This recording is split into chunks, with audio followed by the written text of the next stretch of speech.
ديال باريس سان جيرمان كيبقاو خارج مربع العمليات، فغيكونوا اولى باستغلال هذا ليسباس هذا.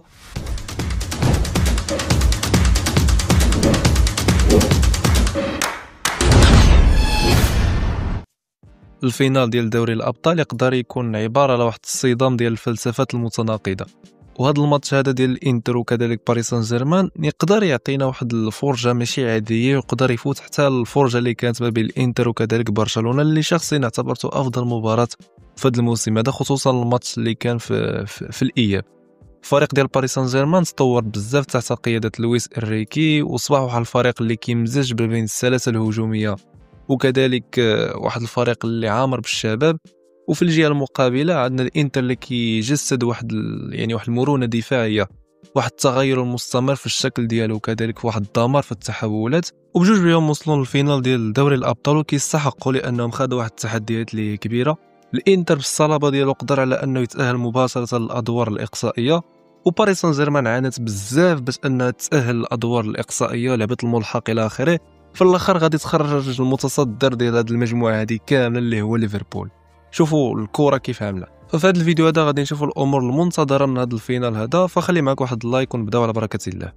الانتر اعتمد النجاح ديالو على العمل اللي كيكون ضد الكره ولا بدون الكره، يعني خارج الاستحواذ، والنظام اللي عودنا عليه اللي هو 3-5-2، مع اعطاء الاولويه للتماسك ديالهم، واضافه على البناء اللي كيكون من الخلف، وكذلك القوه ديالهم في التحولات الهجوميه خاصه. وبصفه عامه الدفاع هو نقطه القوه ديالهم، لانه الدفاع هو اللي كيوفر لهم واحد الصلابه، وديك الصلابه كتعطينا تحولات قويه اللي كيكون فيها مزيان وكيكون فيها حاسم الانتر. وللمعلومه اللي قليل اللي عارفها هو انه الا جمعنا الاوقات اللي كانت خاسره فيهم الانتر في هذا الموسم هذا في دوري الابطال بوحدو، كنلقاو على انه 16 دقيقه فقط هو الوقت اللي كانت خاسره فيه الانتر يعني في دوري الابطال. وهذا الرقم هذا اللي بصراحه رقم كيخلع، وكيبين هذا الشيء على انهم عرفوا كيفاش يحدوا من الخطوره ديال الخصوم اللي واجهوا في هذه المسابقه هذه. باستوني واتشيربي وكذلك بيسك، هاد ثلاثه ديال قلوب الدفاع اللي هما اللي غيكونوا اساسيين غدا ضد باريس سان جيرمان، كيخدموا كوحده متماسكه، اضافه لكل واحد فيهم عنده واحد الميزه،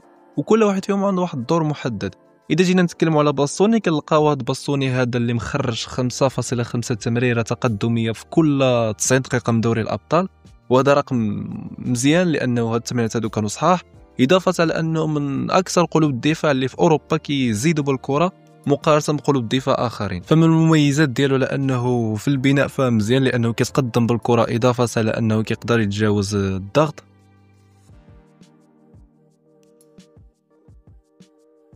الاظهره ديالهم دومفريس وكذلك دي ماركو اللي كيوفروا العرض، اضافه على انهم كيكونوا كمنافذ هجوميه، وفي نفس الوقت كيعاونوا حتى في الدفاع. دومفريس الظهير الايمن ديال الانتر كيتلقى تقريبا 7.65 تمريره تقدميه في كل مباراه في دوري الابطال ديال الانتر، فهو ما كيكون خطير ملي كيركض الى الامام، وكيشكل خطوره على المنافسين ملي كيساهم مع الانتر في الهجوم. ومن غير هادشي فخاص يترد منه البال، لانه حتى الهجمات اللي كتكون معطله ديالو فكتشكل خطوره على الخصوم. الانتر دائما ما كتستغل المساحات اللي كتكون عمياء على المدافعين، في هذه الحاله هذه باريلا باقي ما نزلش كره للارض، وهنا كنلاحظوا على انه دومفريس ديجا منطلق، وهنا كنفهموا على انه دومفريس عنده فكره على اللاعب اللي اذا شد الكره فين غادي يعطيها ليه، وهادشي اللي كيولد يعني واحد الافضليه على ديك المدافع اللي واقف معاه. هنا باريلا نزل الكره ديالو، كنشوفوا على انه دومفريس ديجا منطلق، واخا كيبان لك هنا معطل على هذاك المدافع ديال يوفنتوس، ولكن هنا مادام انه دومفريس عنده فكره على ان الكره فين غادي تمشي، باريلا غادي يعطي الباس طويل بديك الشكل. هنا دومفريس غادي يقوم بالتسارع، وهنا غادي يلحقنا الكره، وهنا كنشوفوا على انه دومفريس غادي ينفرد باللعب.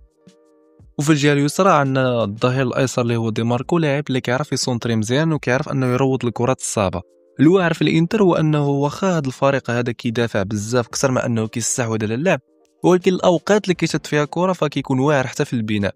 اذا لقيتو في الماتش ديال البارسا كان سال الاستحواذ ديالو على ما اعتقد الشوط الاول 29%، ولا جينا نشوفوا شنو دار بديك 29% في الوقت اللي كتكون عنده الكره، كنلقاو على انه كيخلق افضليه على الخصم، واخا هنا البارسا كتبريسي.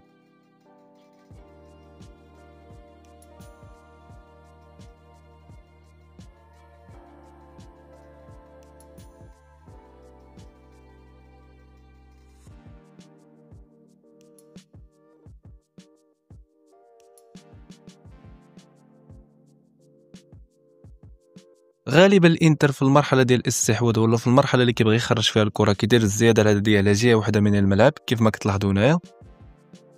الحارس ديالهم سومر اللي كنعتبره هو احسن بزاف ديال اللعابه اللي كيلعبوا كره وما كيعرفوش يلعبوا برجليهم قد ما كيلعب سومر واعر من اللي كيكون تحت الضغط وكيعرف على انه يعطيهم افضليه. فهاد الحاله هذه الفكره اللي كيخدم بها الانتر هو انه كيبغي على انه ما يخليكش تطيحوا في مصائد ديال الضغط، اضافه لانه شنو كيبغي يدير بك، كيحاول انه ما يخليكش تكون مرتاح في الضغط ديالك، يعني كيحاول انه يلعب دوك التمريرات اللي كيكونوا غير متوقعين بحال مثلا هاد الحاله هذه. هنا كان من المتوقع لانه هذاك قلب الدفاع ديال الانتر غادي يلعب الكره في الجهه اليسرى، ولكن هنا لا، غادي يرجع الكره عند الحارس. وهنا عاوتاني كان من المتوقع لانه ديك الحارس غادي يلعب الكره لقلب الدفاع اللي كاين حداه، ولكن هنا غادي خاطر ويلعب التمريره عند داك اللاعب ديال خط الوسط، وهنا رجعت الكره لديك البلاصه اللي منذ البدايه كانت غادي تمشي ليها الكره. ولكن هنا كيعرفوا كيفاش يدوروا الكره مادام انه الامكانيه متاحه. هنا حتى كتبان لهم الفرصه فين انهم يقدروا يطلقوا شي باس اللي يقدر على انه يكسر هذه الموجه ديال الضغط. وهنا كنشوفوا على انه كيفاش هنا سومر غادي يقدر على انه يلعب هذا الباس هذا عند داك اللاعب، وهنا غادي يكسروا الضغط ديال برشلونه. بطبيعه الحال يقدر على انه الضغط يكون شديد العدوانيه وما يمكنش انهم يديروا هذه القضيه هذه، فلهذا دائما عندهم محطه استلام في الاعلى اللي كاملين عرفتوها، خصوصا الجماهير ديال البارسا.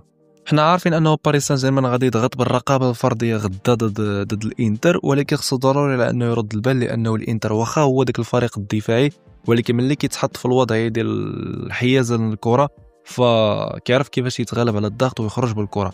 واخا راه باريس سان جيرمان حقق نتائج مزيانه انطلاقا من الضغط الشرس ديالو العدواني، حيت انه ضد ليفربول رغمهم باش انهم يديروا بزاف ديال لي باس خاطئين، ضد استون فيلا كذلك.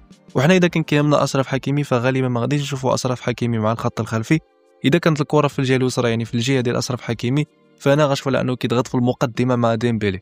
اذا شفنا الكره في الجهه اليمنى فغالبا غنشوفوا حكيمي كيدخل الى خط الوسط بحال هذه الحاله هذه اللي قدامكم. اما الظهير الايسر ديال باريس سان جيرمان اللي هو مينديس غالبا غادي يبقى مع الخط الخلفي في هذه الحاله دي باش انه كيحقق واحد التوازن.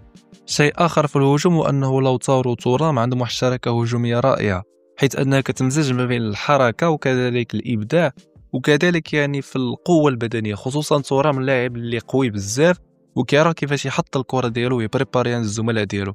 ولوتارو من القوه ديالو هو انه يثبت لك قلوب الدفاع باش انه كيخوي المساحه للزملاء ديالو، خصوصا تورام في هذه الحاله هذه في هذا الرسم هذا. ولا في هذه الحاله هذه بالنسبه للظهير الايسر اللي هو دي ماركو، فين انا هبط مع كوبارسي وخوا ليسباس بالنسبه لدي ماركو. والمشاركه ديال جوج ديال اللاعبين في خط الوسط، واحد منهم على انه ينزل لخط الوسط ويوفر واحد الزياده عدديه، شي حاجه طبيعيه غادي نشوفوها غدا. فاحنا دابا عارفين على انه البوسيشن غادي تكون لصالح باريس سان جيرمان والانتر غادي تكمش. وهنا النظام ديال باريس سان جيرمان اللي هو 4-3-3، والنظام ديالهم كيمزج ما بين البراعه وكذلك ما بين لا مركزيه ديال اللاعبين. والنظام ديالهم غادي يخليهم على انهم يمددوا الكتله ديال الانتر بطريقه افقيه وكذلك بطريقه عموديه. واذا جينا نتكلموا على اشرف حكيمي فغادي يساهم هجومي اكثر ما انه يساهم دفاعيا غير الفترات اللي غادي يكون فيها كيضغط باريس سان جيرمان. وباش نعطيو التوازن هنا ثلاثه ديال اللاعبين ديال خط الوسط دائما غادي يبقاو بطريقه مركزيه وخارج مربع العمليات باش انهم كيعطيو التوازن الهيكل ديال باريس سان جيرمان في الحاله ديال الاستحواذ. غادي يحاول باريس سان جيرمان على انه يعزل الاظهره ديال الانتر دي ماركو وكذلك دومفريز، اضافه على انه دوك ثلاثه ديال القلوب الدفاع ديال الانتر فما كيبغيوش على انهم يتفرقوا على بعضهم، دائما ما كيعطيو اولويه للمنطقه الجزاء، فهادشي اللي يخلي مساحه ما بين قلب الدفاع وكذلك الظهير، وهذا هو الاسباس اللي غادي يحاول انه يستغلوا باريس سان جيرمان. في المقابل انتر ما غاديش يسكت وغادي يبغي يغطي على داك ليسباس، فبالتالي هنا غتولد مشكله اخرى، هو انه غادي يتم التفريغ ديال ليسباس اللي كيكون على حافه منطقه الجزاء، وهنا بامكان باريس سان جيرمان انه يستغل هذه النقطه هذه.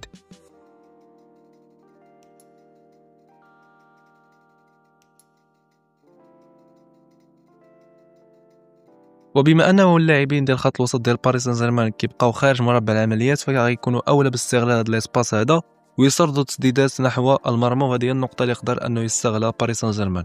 وهنا بغيت نتكلم على واحد اللاعب اللي هو فابريال رويز، اللي هذا اللاعب هذا اللي واعر باش انه يربح الكره الثانيه، والميزه اللي عنده هو انه كيقدر يسدد بالقدم اليسرى وكذلك القدم اليمنى. وهنا كنشاهدوا الهدف ديالو ضد الارسنال اللي كان خارج مربع العمليات، وهنا اللي كان هدف رائع من بعد ما انه ربح الكره الثانيه، وكنشوف على انه صارت صاروخ الحارس ديال الارسنال. الاجنحه ديال باريس سان جيرمان غادي يكون عندهم واحد الهدف واضح في الخدمه ديال واحد ضد واحد، والامر هنا كيتعلق بكفاره وكذلك دوي وحتى ديمبلي، واخا ديمبلي مهاجم وهمي. وهنا بغيت نتكلم على ديمبلي اللي يقدر يكون كمفتاح بالنسبه لباريس سان جيرمان في واحد الحاله. في هذه الحاله هذه كنشوف على انه الانتر كاين شي اوقات اللي يقدر انه يبريسي فيهم، وهنا ديمبلي كيوفر واحد الميزه كبيره عند باريس سان جيرمان مادام انه مهاجم وهمي. ملي كيكون كمهاجم وهمي ما كيكونش عنده شي قلب دفاع صريح باش انه يقوم بالتتبع ديالو، فانا كنشوف على انه ملي نزل وسقط وشد كره حتى شي حد من قلوب الدفاع ما مشى ضغط عليه، هادشي اللي عطاه المساحه وبحال اللي عطل ديك الخط الخلفي ديال ليفربول، وهنا غادي يدوز الكره للاجنحه ديال باريس سان جيرمان. وهنا كنشوف على انه كان عنده ليسباس كذلك فين انه يسكان ويشوف فين انه يقدر ينطلق، وهنا كتوصل الكره وكيقدر على انه يماركي هذا الهدف هذا. كاين حاجات اخرين كيقدمهم ديمبلي بالنسبه لباريس سان جيرمان، لا بغيتو نديرو عليه شي فيديو منفصل كيف ما كنا درنا مع رافينيا فقولوها لي فغادي نقدر انني نديرها. فما خصناش نقصيو على الفئه اللي هما الحراس، يقدر يتحدد الفائز انطلاقا من الحارس الافضل سومر وكذلك دوناروما شفنا على انه حمل على الاكتاف ديالو باريس سان جيرمان في بزاف ديال المناسبات باش وصلوا للفينال، وسومر قدم مستوى اللي هو كبير، واخر هو اللي كان ضد برشلونه. في الفينال عندي احساس على انه شي كره ثابته غادي تماركا من الطرفين، فاذا بغيت نتكلم على الكره الثابته خصني واحد 10 دقائق وحده اخرى، والوقت غير كافي، وغدا الشامبيونز ليغ يعني ما كاينش واحد الوقت اللي هو كافي. ولكن هذه راه حرب وحده اخرى اللي غادي ياخذوا المحللين ديال كل فريق، لانه لا سواء باريس سان جيرمان عنده نقاط ضعف في الكره الثابته وحتى الانتر، غير هو الانتر عنده واحد التنوع كبير في الكره الثابته لهذا تقدر انها تماركي شي وحده غدا في الفينال، وكذلك تقدر تخلق الخطوره باريس سان جيرمان من الركنيات القصيره. كنتمنى انه يكون عجبكم هذا الفيديو هذا، نتلاقاو في حلقات مقبله اولا غدا ان شاء الله. ما عرفتش واش نقدر نوجد التحليل ديال غدا سوغ بلاص ولا خصني تابعت الغدا، مع كاين بزاف ديال الحاجات، كاين الماتش ديال الوداد وبورتو، كاين الماتش ديال المنتخب، المهم غادي نحاول. الى اللقاء.